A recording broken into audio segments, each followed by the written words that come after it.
মৰমৰ ছাত্ৰ ছাত্ৰীসকল আশা কৰোঁ তোমালোক ভালে আছা।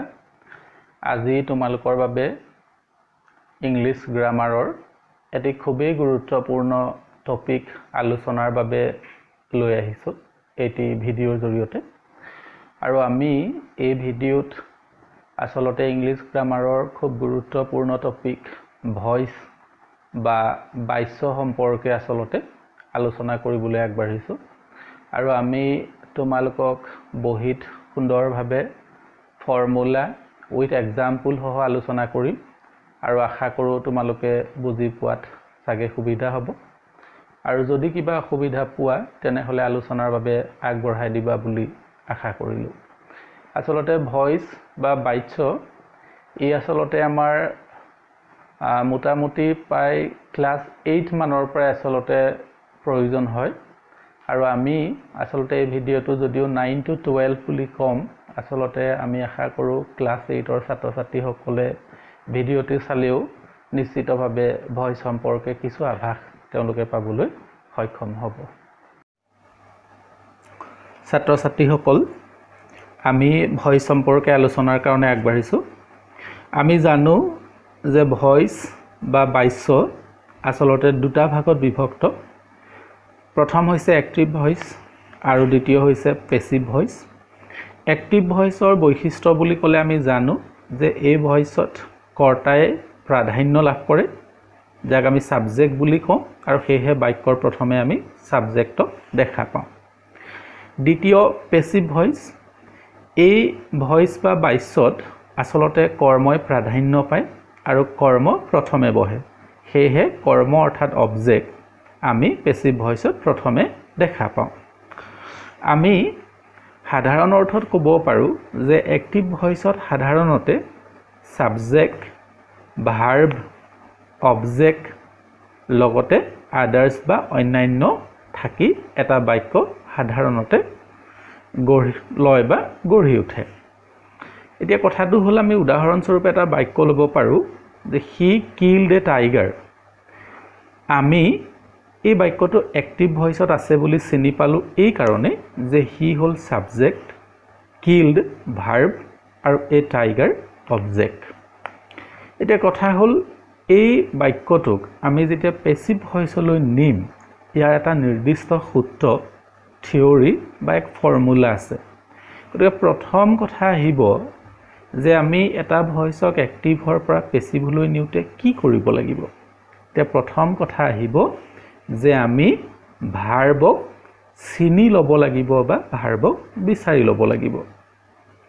আৰু দ্বিতীয়তে সেই ভাৰ্বক কি বা কাক বুলি প্ৰশ্ন কৰি বাক্যটোৰ প্ৰকৃত অবজেক্টটো আমি বিচাৰি ল'ব লাগিব। আৰু তৃতীয়তে আমি ভাৰ্বৰ টেন্সটো চিনি পোৱা দৰকাৰ বা চিনি পোৱা উচিত, কাৰণ সেইমতে পেছিভ ভইচত সেই বাক্যটোত এটা নিৰ্দিষ্ট বি ভাৰ্বৰ প্ৰয়োজন হ'ব। এতিয়া আমি প্ৰথমে যিটো বাক্য ল'লোঁ যে হি কিল্ড এ টাইগাৰ, বাক্যটোত আমি ভাৰ্ব হিচাপে চিনি পালোঁ কিল্ড।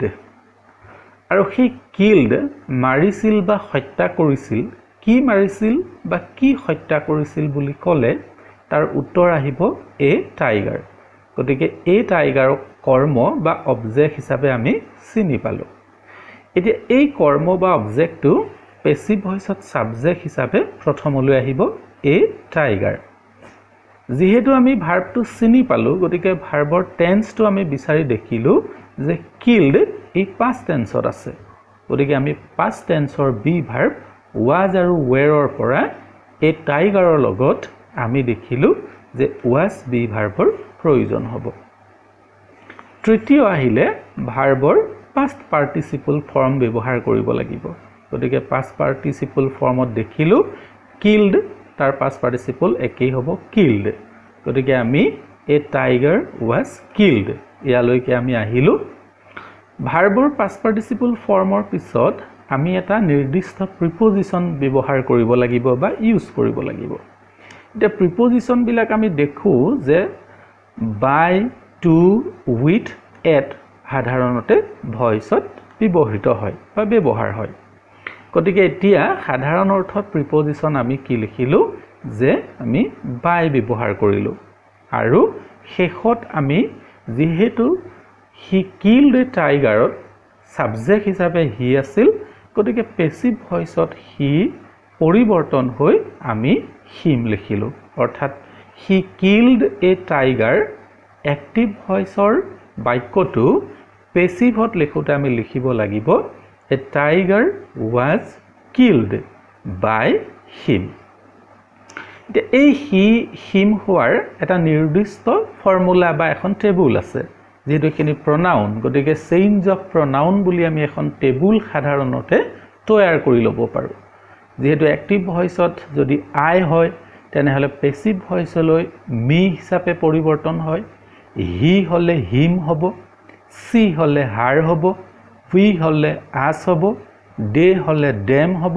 আৰু ইউ থাকিলে ইউ হিচাপে ব্যৱহৃত হ'ব গতিকে এইখিনি হল প্ৰনাউনৰ পৰিৱৰ্তন এবাৰ আমি আহিলো যেহেতু মই কলো যে প্ৰিপজিশন বাই টু উইথ এট হিচাপে বহে গতিকে আমি দেখিলো যে কোন কোন ক্ষেত্ৰত বা কি বাক্যৰ ক্ষেত্ৰত আমি এই প্ৰিপজিশনৰ ভিন্নতাটো আমি দেখিবলৈ পাম যেহেতু আমি প্ৰথম বাক্যত বাই প্ৰিপজিশন ব্যৱহাৰ কৰিলো আমি দ্বিতীয় এটা বাক্য ললো উদাহৰণ স্বৰূপে হি নোজ মি ওয়েল তেও মোক ভালকৈ জানে এতিয়া আমি দেখিলো প্ৰথম আমাৰ প্ৰয়োজন আছিল ভাৰ্বক চিনি পোৱা গতিকে আমি চিনি পালো নোজ আৰু আমি লগে লগে জানিলো যে নো ভাৰ্বত এস যোগ হৈ আছে গতিকে প্ৰেজেন্ট টেন্স গতিকে বি ভাৰ্বৰ প্ৰয়োজনত আমি গম পালো যে এম ইজ আৰু আৰৰ যিকোনো এটা প্ৰিপজিশন বহিব হি নোজ মি ওয়েল বাক্যটোত নোজ শব্দটোৱে ভাৰ্ব হোৱাৰ লগে লগে প্ৰশ্ন কৰিলো কি বা কাক তেতিয়া আমি উত্তৰ আহিল মি হিচাপে আৰু সেই মি হ'ব অবজেক্ট গতিকে এতিয়া আমি লিখিলো মি পৰিৱৰ্তন হ'ব আই লৈ knows present tense am be verb past participle known আৰু এইবাৰ আমি প্ৰিপজিশনৰ ভিন্নতাত জানিলো to আৰু হি pronoun to পৰিৱৰ্তন হল হিমলৈ আৰু শেষত others থাকিল well হিচাপে বহিব গতিকে he knows me well passive voiceত হ'ব I am known to him well এতিয়া আমি এইখিনিতে এটা মন কৰিবলগীয়া কথা যে নো ভাৰ্বত প্ৰিপজিশন আমি সাধাৰণতে টু ব্যৱহাৰ কৰিম এক্সাম্পল 3 আমি অন্য এটা বাক্য ললো হি প্লিজড আস ভেৰি মাচ তে প্লিজড ভাৰ্বক আমি চিনি পালো আৰু লগতে টেন্সটো দেখিলো পাষ্ট টেন্স তে প্লিজড সন্তুষ্টিত কৰিছিল কাক সন্তুষ্টিত কৰিছিল বুলি কোৱাৰ লগে লগে আস আহিল প্ৰনাউন আৰু আস কনভাৰ্ট বা পৰিৱৰ্তন হল উই লৈ গতিকে উই আৰু যেহেতু পাষ্ট টেন্সত প্লিজ টকাৰ বাবে উইথ আমি ব্যৱহাৰ কৰিলো be verb were please past participle form আৰু প্ৰিপজিশনৰ ভিন্নতাত আমি দেখিলো উইথ আৰু হি প্ৰনাউন পৰিৱৰ্তন হল হিমলৈ আৰু আদাৰ্স থাকিলে ভেৰি মাচ অৰ্থাৎ he pleased us very much বাক্যটোৰ পেসিভ ভয়েসত উত্তৰ হ'ব we were pleased with him very much example 4 আমি আলোচনাৰ কাৰণে লৈ আহিলো his conduct surprised him এইবাৰ আমি দেখিলো